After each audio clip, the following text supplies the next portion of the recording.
Hello everyone. In this presentation, first I will talk about CHEM organization and then Sarraz Declaration.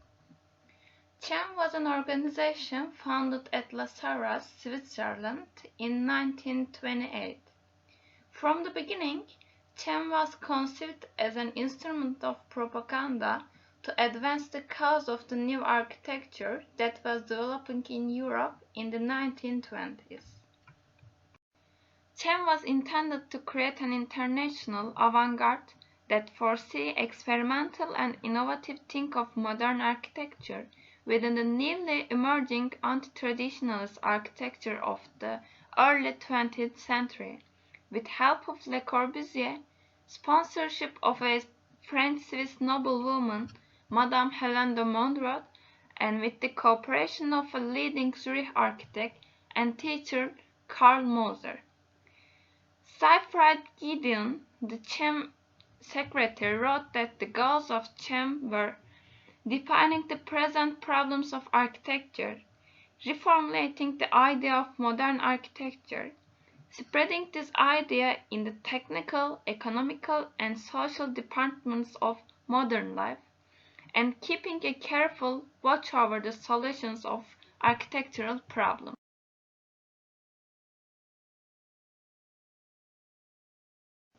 The first CHEM Congress was the result of efforts from several directions, most significantly including the international campaign in favor of Le Corbusier's League of Nations design competition and the Division of Meetings that was created in 1927 as a building exhibition of Deutsche Werkbund.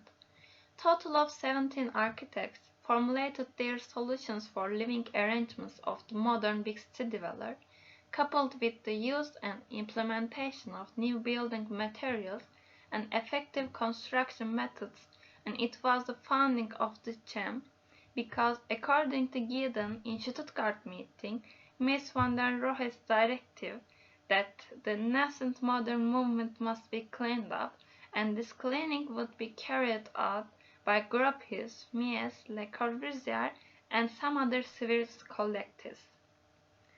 Beyond this, we saw early efforts of Elisitsky and others to promote an international association of avant-garde architects, but the late 1920s, more highly structured events about avant-garde architecture were organized, and the first CHEM was one of these. The various forces leading to the foundation of CHEM are linking certain new formal and technical strategies to a program of collectivist social transformation through architecture, city and regional planning, promoting these strategies to official clients like the League of Nations and to municipal governments, then constructing housing and purifying this new architecture. In the first meeting of CHEM, the majority were people who ties to Soviet constructivism, such as Mark Stem, Hans Meyer, and Hans Schmidt, who initiated the first Swiss avant-garde magazine, ABC, Contributions to Buildings, in 1924. In this first meeting, urbanism became the central focus of the organization, and the three urban functions of dwelling, working, and recreation became the working program for organization.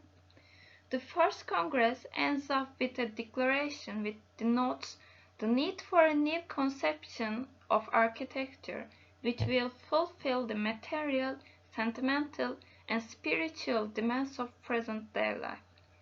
Therefore, the main principles of declaration were economy, urbanism, public opinion, and state. The Sarraz Declaration asserted that architecture could no longer exist in an isolated state, separate from governments and politics, but that economic and social conditions would fundamentally affect the buildings of the future. The Declaration also asserted that as society became more industrialized, it was vital that architects and the construction industry rationalize their methods, embrace new technologies, and strive for greater efficiency. Chem's early attitudes towards town planning were stark. Urbanism is the organization of all functions of collective life. It extends over both urban assemblages and over countrysides. Urbanization cannot be conditioned by the claims of a pre-existent aestheticism. Its essence is of a functional order. This is related to the Communist Manifesto, where Karl Marx and Friedrich Engels called for the combination of agriculture with manufacturing industries and gradual abolition of the distinction between town and country by a more equitable distribution of the population over the country. This order consists of three functions: dwelling, producing, and recreation. Its essential objects are land subdivision, regulation of traffic, and building legislation. The relationship between the inhabited areas, the cultivated areas, and the traffic areas are dictated by the economic and social environment. The fixing of population densities establishes the indispensable classification. It is the appearance of the idea of the functional city, which is land planning thought based on zoning by functional categories. But this functional city ideas was discussed at the Congress in 1933. The chaotic division of land, resulting from sales, speculations, inheritances, must be abolished by a collective and methodological land economy. This land redistribution and the basis of any organism capable of responding to present needs and must include equitable distribution between the owners and community of the unearned increment resulting from works of joint interest. Another issue in this declaration is public opinions. There is a chain relation between architecture and public opinion, because public opinion has less information about modern problems.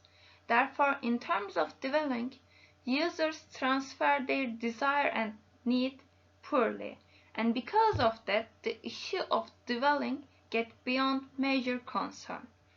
However, by giving instruction of conception of the dwelling wisely, for example, the general economy of the dwelling, the principles of property and its moral significance, the effects of sunlight, the ill effects of darkness, essential hygiene, rationalization of household economics, the use of mechanical devices in domestic life, and etc., the future clients can direct the architects in a positive way about the solution of problems of housing.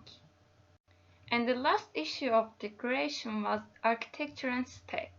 Modern architects, having the firm intention of working according to the new principles, can only regard the official academies and their methods tending towards aestheticism and formalism as institutions standing in the way of progress. The past taught them precisely that nothing remains, everything evolves, and progress constantly advances. The academies, by definition and by function, are the guardians of the past. They have established dogmas of architecture based on the practical and aesthetic methods of historical periods. They said that states, henceforth withdrawing their confidence from the academies, must revise the methods of teaching architecture and concern themselves with all those questions whose object is to endow the country with the most productive and most advanced system of organization. Within the same order of ideas, all the prescriptions of the state which tend to influence architecture by giving it a purely aesthetic direction are an obstacle to its development and must be struggled. This declaration was signed by Pierre Jonnet, Le Corbusier, Hans Meyer, Hans Schmidt, Marstem, and other 21 architects, and these congresses continued in 1956.